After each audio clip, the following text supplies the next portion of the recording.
Hello friends. Today I am going to give you some information about Library Lovers Day. February 14th is not only Valentine's Day, it's also Library Lovers Day. Library Lovers Day is celebrated on February 14th of every year. It is a day to honor libraries, librarians, bookworms, and library lovers. Do you know the history of Library Lovers Day? The founder of Library Lovers Day is not found yet. Library Lovers Day started in Australia when the lovers of Australia's libraries claimed Valentine's Day February 14th as the Library Lovers Day. The idea is now getting popular and spreading across the world.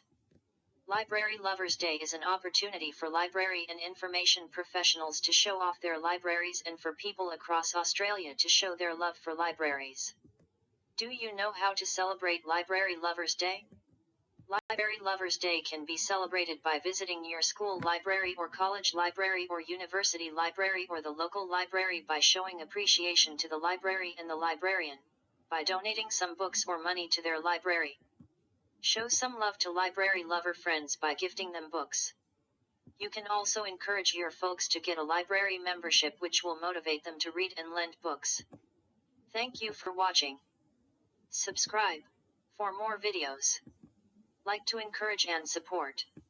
Comment if you have doubt. Share to spread awareness.